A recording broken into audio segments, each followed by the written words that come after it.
Good morning. I'm Savannah Sellers. Joe is off today. Thank you for joining us. I hope you had a wonderful Thanksgiving and were able to celebrate it with your family, people that you love. We appreciate you being here with us on this Black Friday. We begin our show this morning with breaking news out of Gaza. A temporary 4-day ceasefire between Israel and Hamas came into effect overnight to facilitate the release of both Israeli hostages and Palestinian prisoners. Qatar, which helped broker the deal, says 13 Israelis will be released later today, but Israel has not confirmed that. The Palestinian Authority's commissioner for prisoner affairs says Israel will release 24 women and 15 children from Jerusalem and the occupied West Bank as part of the deal. Now, the pause in fighting is also allowing for much needed aid to get into Gaza and help with the devastating humanitarian situation there. Announcing the deal, Qatar's foreign ministry spokesperson said he hoped this agreement would lay the groundwork for a longer lasting truce. The criteria on which to prioritize the hostages was purely humanitarian, as you know, and our focus was on getting the women and children out of harm's way as soon as possible. The need is so great in Gaza that no matter how much aid you are going to bring in, there will be certainly more need for aid. But we are hoping to bring in as much as possible within the confines of the deal. Our aim is for this deal to end with a lasting truce. Well, in just a few moments, we are going to hear from Dan OShea. He's a retired Navy SEAL commander, served as coordinator of the hostage working group at the U.S. Embassy in Iraq. But let's start things off with NBC's Erin McLaughlin. She's in Tel Aviv. Erin, good morning. So walk us through the details that we know right now of today's hostage and prisoner exchange. How exactly is this all expected to play out and when? Well, Savannah, it's playing out now. According to the Israel Prison Service, they have begun the transfer of 39 Palestinian women and teenagers from 2 separate Israeli prisons southeast of Haifa. They are transferring now those Palestinians to the Ofer prison in the occupied West Bank. And the plan is to release them to their relatives once the exchange of Israeli hostages is complete. The Israeli military saying it has finished its preparations to receive those hostages. According to an Israeli official, the Red Cross has a critical role to play in this as a neutral party. The Red Cross is expected to pick up the hostages from Hamas, take them across the border, the Rafah crossing, to Egypt, where they'll be handed over to the Israeli military. Specially trained soldiers will greet them there. From there, they will be identified and receive full medical examinations. Once that is complete, they will be provided a video link and for the first time in 48 days, be allowed to speak to the family members. Those conversations, critical conversations, will be allowed to play out for as long as necessary before the hostages will then be transferred to 5 different medical centers in Israel, where they'll be physically reunited with their families. Now, that is the process as we know it, but here in Israel, people are collectively holding their breath to see if that is what actually happens today. Savannah. And Erin, let's talk about the truce, the ceasefire aspect of this. It's now in effect in Gaza for 4 days is the plan. Is it holding? And also, what about that aid that is part of this deal as well? Is that getting in? Is that getting distributed? Well, for the most part, the ceasefire, which took in effect at 7 o'clock this morning, for the most part seems to be holding. According to the Israeli military, there was 1 rocket fired from Gaza into Israel at about 7:15, so 15 minutes past the ceasefire. That rocket was intercepted. But for the most part, the kind of ferocious fighting that we have been seeing for the past 48 days has stopped. We did see some footage from the ground in Gaza of Palestinians recognizing this pause, wanting to return home to their homes in the north. Israeli military in the social media footage firing warning shots. But we are also hearing that aid is in fact now flowing through. The Palestinian Red Crescent reporting that some 80 trucks full of humanitarian supplies has crossed into the Gaza Strip, and then critically 4 fuel trucks as well as 4 trucks full of cooking gas has crossed into Gaza. Really critical for the Palestinian people. It's seen as essential in humanitarian humanitarian community. They take advantage of each and every day of this pause for as long as it lasts. And the hope is that this pause will lead to subsequent pauses, more hostages being released, and allowing for that period of time for humanitarian aid to get into Gaza to be stretched as long as possible. Aaron, we also now for about a week or so have been following the situation at Al-Shifa Hospital that's in northern Gaza. So we understand the IDF arrested the hospital's director. And I also understand that you spoke with one of just 2 doctors remaining inside. Again, this is in northern Gaza, that area that IDF had told people to evacuate. We saw this hospital sort of be overtaken by IDF. Tell us the latest about what you're hearing from somebody inside about what's happening there. Yeah, well, according to the Israeli military yesterday, they arrested the hospital's director for questioning. They're suspecting him of having ties to Hamas, given that they found a tunnel network underneath the Al-Shifa hospital. And that has led to the Palestinian Red Crescent stopping the evacuation convoys that were being coordinated by the WHO and the United Nations. And it has left some 200 patients, all critically ill, all unable to walk out inside of the hospital. And I spoke to one doctor, one of 2 doctors remaining, and he said he was just absolutely desperate to get out of the hospital, but he doesn't know how that's going to happen. All right, Aaron McLaughlin, thank you very much for reporting from Tel Aviv for us. Well, we are now joined by Dan OShea, a retired Navy SEAL commander and former coordinator for the hostage working group at the U.S. Embassy in Iraq. Dan, good morning, and thank you for continuing to join us to discuss this. So a Biden administration official described these negotiations as, quote, extremely excruciating. It was a 5-week process, they also say. Before a deal is ever reached and really carried out in a situation like this, how does that even start? How do those negotiations even begin to try to set those parameters for what a potential deal could look like? Especially because we are also hearing that Biden really had to get involved and push Netanyahu to take this, to be okay with this 4-day ceasefire. So how do you even start to decide on those parameters? Well, the challenge from the get-go is this is not a state-to-state negotiation, which even during wartime, those do occur. In this case, you have Israel versus Hamas, a terrorist organization. Both have the same stated goals: to wipe each other off the face of the earth. So from the start, there was never a discussion at a table between Israel and the idea Hamas itself. So all of this was done through back channels, through diplomats at the American Embassy in Tel Aviv, through sheikhs and clerics, through non-government organizations. That's where this conversation started. And because the decisions back and forth were made through third-party intermediators up to the highest level in Qatar, to the emir himself, is why this was so complicated, and probably largely why it took 5 weeks to come to today's ceasefire. And how do you expect the day to play out? What might we see in something like this with the actual exchange of hostages and prisoners? Well, you can be sure, presumptually, that the media or coverage will be both going on from the transfer of prisoners from Israeli jails, also for the hostages themselves to come out. You can be certain that Hamas, and I believe that one of the parameters was that Israel could not fly drones, because they would be very concerned about if, as these hostages are being brought out, it's very sensitive for them, because obviously the 50 hostages taken out were likely held with other hostages. So there'll be an intelligence value with getting those hostages out.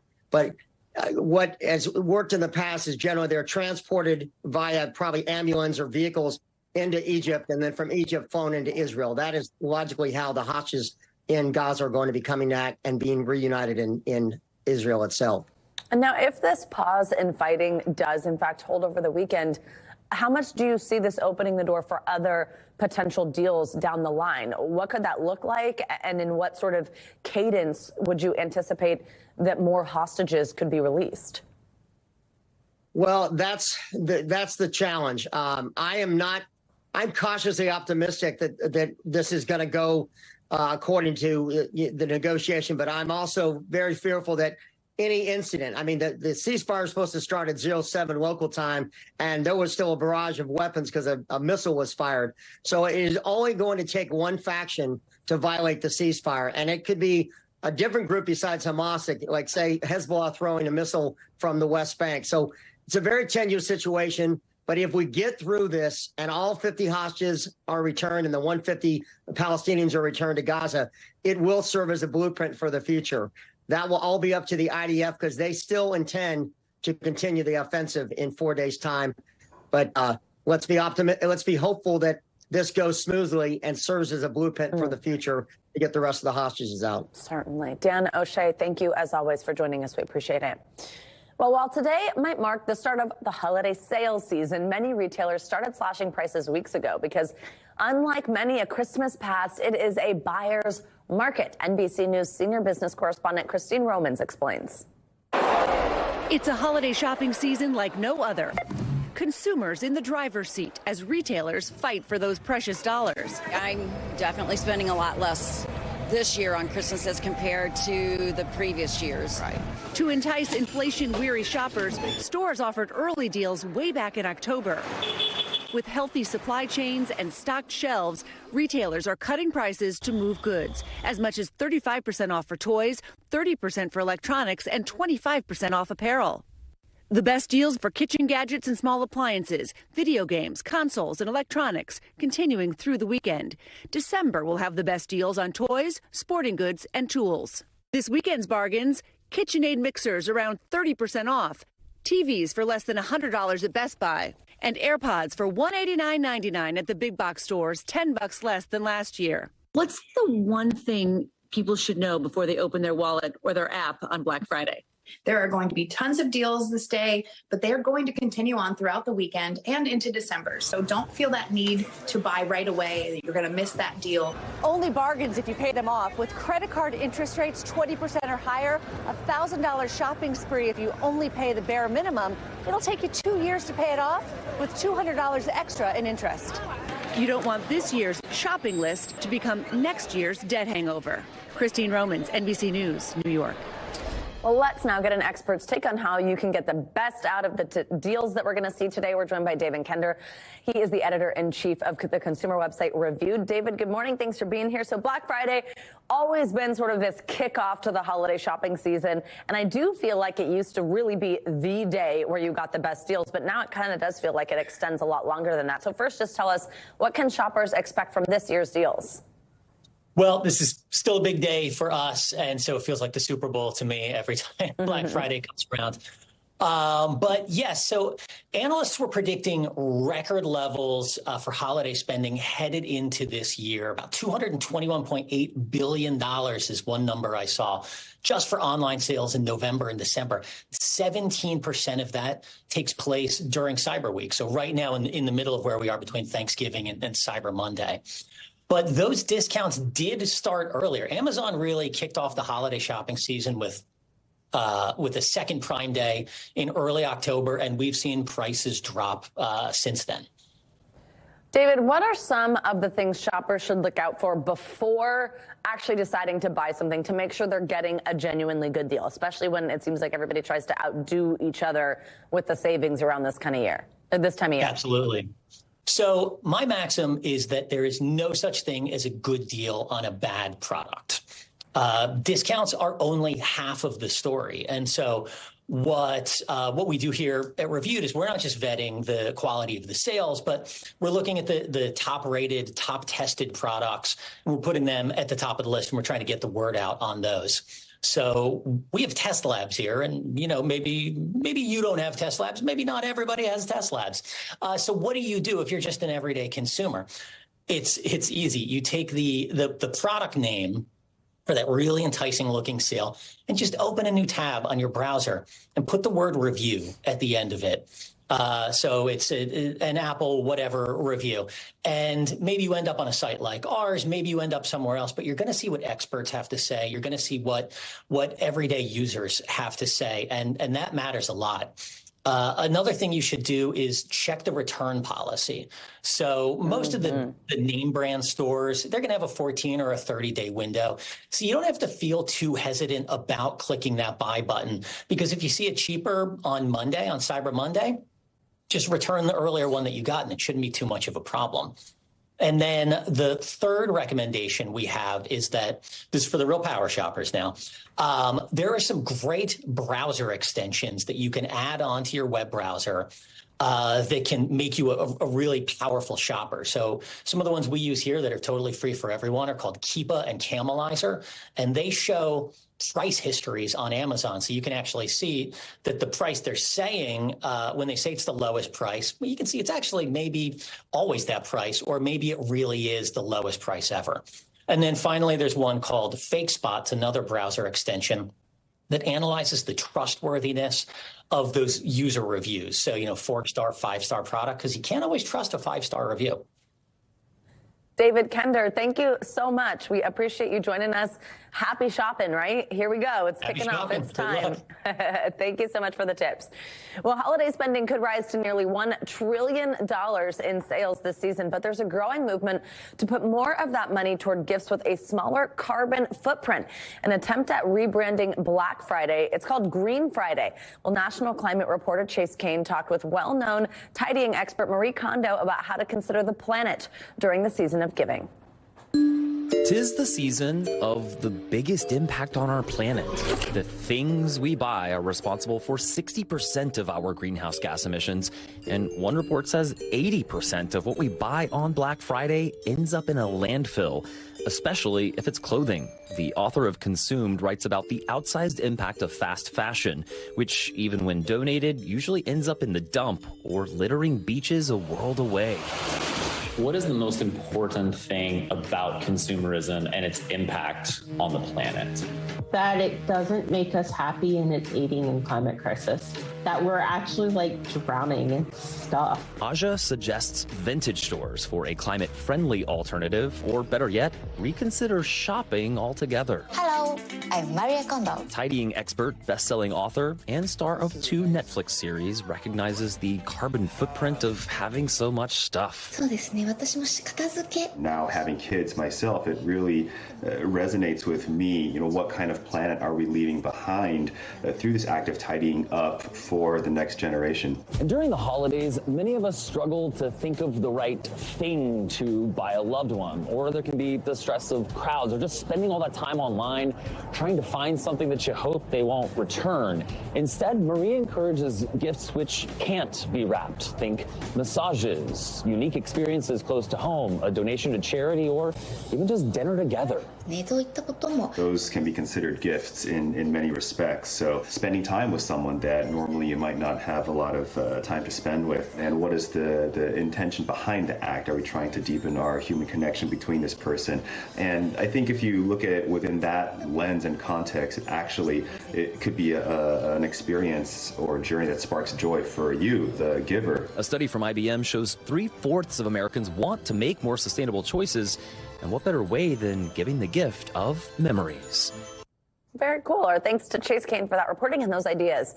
Well, millions are under winter weather alerts heading into the weekend. And of course, it is a weekend where a lot of people are going to be on the move all across the country. Michelle Grossman is with us with all the frosty details. Hi, Michelle. Good morning. Hi, Savannah. Great to see you. And it is very frosty in some parts of this country, especially throughout the Intermountain West. We're looking at temperatures well below normal, 20 degrees below normal. And we're also looking at really blustery winds. So winds gusting over 35 miles per hour in addition to the snow falling. So the snow fell yesterday and it's going to fall again today. It's continuing to fall right now, as you can see on radar. Where you see those lighter blues, that's the heaviest snow falling, and we could see up to 2 feet in some spots. Some parts of Colorado could pick up to 1 foot today, and we could see 1 inch per hour. So it's going to be dicey travel there with the winds blowing, and the roads are going to be slick as well. 8 million people impacted by winter alerts. This is through Saturday, so winter storm warnings, that is in the pink. Winter storm watches, winter weather advisories. Notice not just the Intermountain West. It's going to move into the central and southern plains as we go throughout tomorrow. So tomorrow we're going to see the snow falling from Texas to Kansas, Nebraska. And as we go throughout the day, especially in the Intermountain West, we're generally going to see 4 to 8 inches in the lower elevations, but the higher elevations, we're going to see more. And again, could see up to 20 inches when it's all said and done as we go throughout the day. And then this is going to slide into the central plains tomorrow, then eventually move east. And then by Sunday, we're going to look at some rain falling in portions of the Northeast and even some snow in the Great Lakes. So let's time it out for you. you. This is today. We're looking at that heavy snow lingering across the Rockies, the high plains, really blustery conditions. You need to bundle up as you head out today because we're looking at winds gusting over 35 miles per hour, in addition to temperatures below freezing in many spots. By tomorrow, we're looking at teens in some spots. Tomorrow, the system's going to shift into the central and southern plains. Notice on the northern side, we're looking at that cold air, so that's snow. And then to the southern side, we're looking at rain. Some could be heavy. We're going to see pockets of heavy rain there. And we're going to see the rain, snow, wintry mix from Nebraska all the way to Texas. And then, unfortunately, by Sunday, that's a big travel day. We're looking at messy conditions in the Northeast, the Great Lakes, all the way down to the Southeast. On that cold side, we're looking at snow throughout the Great Lakes, even to the interior portions of the Northeast. Then on the warmer side, we're looking at some heavy rain falling. So this is going to be a couple days that we're watching this. As we go throughout the day, as terms of travel, we're looking at really nice conditions for most of the country, with the exception of that rocky storms. We have a few showers in southern Florida, but no big deal, just light showers. Could see a few showers in southern California as well. Elsewhere, we're looking really quiet. It's chilly across the country. We have 40s in New York City. We have below freezing temperatures in the Great Lakes, also the upper Midwest, but we're mild in the south central states. This is, as we look towards the interstates, notice really quiet. So I think weather-wise, traveling, it's going to be good today. If you can get out today, that's good. If you can get out tomorrow, that's even better. And then Sunday, it's going to be a little bit dicey. So this is a look at Saturday. I noticed that I had let you know that that storm's going to move into the central plains, the southern plains. That's going to be the big story for tomorrow. Otherwise, we're quiet. Chilly highs throughout the New England area, the Northeast, sun and clouds in the Tennessee and Mississippi Valley. And we're looking at a mixture of sun and clouds also in the Southwest. So the big story for tomorrow on the interstates will be the snow and rain moving into the plains. And then this is Sunday. This is what we're going to be watching over the next few days because this is one of the biggest travel days. And we do have a lot of wet weather in the eastern half of the nation. Oh, bad enough for delays and such? But yeah, we have possible delays all up and down the eastern seaboard. All right. That is something we'll keep an eye on. Thanks for watching. Stay updated about breaking news and top stories on the NBC News app or follow us on social media.